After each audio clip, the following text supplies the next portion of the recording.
planetary JJK scaling. Let's get the volume statement out of the way first. World can mean many different things and can refer to stuff like society as well as it could planet. This argument is bad for a few reasons. Now, first, within JJK, they refer to society as society and humanity as humanity. The only two times world is ever brought up is in context to the planet. Sukuna bisects the world itself and he takes off a good portion of the planet. Yuki almost destroys the world, and they talk about the planet itself when saying she can destroy the world. And the fact that a curse with a finger are considered special grades, and one of the main factors for being special grades is being able to single-handedly take down a nation, it kind of makes it clear that this is just talking about its ability to destroy society. This argument isn't good either, since Sukuna, sure, he's a special grade, but he definitely is not a regular special grade. This is consistent as he literally bullies a special grade and mocks the finger bearer for even being classified as the same type of grade as him, meaning that, sure, a regular special grade could be classified as destroying an entire nation, but Sukuna, he's an entirely different class of special grade all entirely. He can destroy the entire world as we know it. So I don't think using a regular special grade could give context to Sukuna destroying the world. Yes, the black hole itself is a planetary level feat, but neither Yuki or anyone in the series scale to this. The first reason is, of course, because she needed to kill herself to become a black hole, and we also know that when a certain mass is added, it will start to affect her.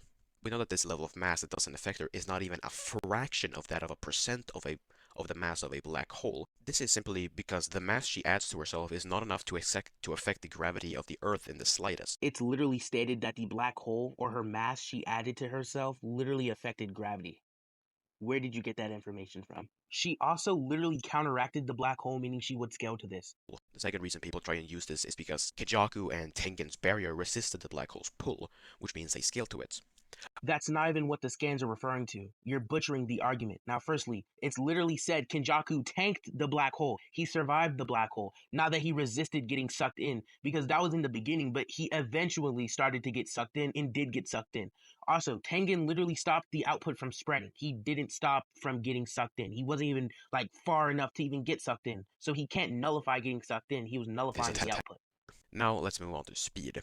And the only real problem here is inaccessible or infinite speed Gojo. This of course comes from Gojo moving into Prison Realm, which is stated to not have time or that time doesn't flow. This is just wrong on so many levels. Yes, time probably does not flow in there, but there are just so many things that contradict this level of speed. First of all, it's stated that you can escape the prison realm by killing yourself, which means even a regular person should be able to move within the prison realm.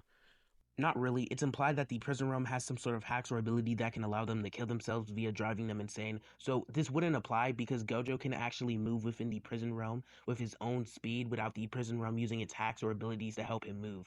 So like this still would apply and all the other people just wouldn't be like Gojo. There's also the problem of Maki and everyone else in the viewing room being able to even perceive Gojo and Sukuna fighting, even though Maki was comparable to Naoya, who we know has a finite amount of speed, which means that they went from having finite speeds to inaccessible speed out of nowhere. This is literally referring to travel speed, and Maki literally speed blitzed him when she got awakened and unnerved. So like this just wouldn't matter. All that matters, because the prison realm is in context to combat speed and reaction speed, is combat speed and reaction speed. So let's see how fast she is in those categories. Maki can react to and combat short hit effects. Short hit effects hit you before they even exist. Think about being in a boxing ring and getting rocked by a punch before the guy's fist even moves. Basically, the damage comes before the attack. This would at least place her speed at infinite. There are also multiple times within the story where time has passed, even though Gojo would have no reason to not be going all out. For example, when Gojo was killing all the transfigured humans, there's no reason for Gojo not to be using his supposed inaccessible speed to run around and kill all the transfigured humans in an instant. I already addressed this. This is just in reference to combat speed, as Gojo isn't literally running within the prison realm, but rather just moving his limbs, so we can just assume he can attack at those speeds rather than travel at those speeds. And to top it off, if Gojo and therefore Sukuna had inaccessible speed, Infinity and Unlimited Void would not work on Sukuna, as anyone with infinite speed or more would negate the effects of both abilities, due to being able to travel an infinite distance in a finite amount of time, and because someone with infinite speed would not be affected by the finite information inserted by Unlimited Void. Again, combat speed and reaction speed. You can't argue infinite travel speed until way later, so like this just wouldn't matter. Also, Infinite Void's information is infinite, not finite. So like in conclusion, he didn't attack any JJK metas, He just said shit out of his ass. I'm not gonna hold you. Like, yeah, I'm gonna catch y'all later.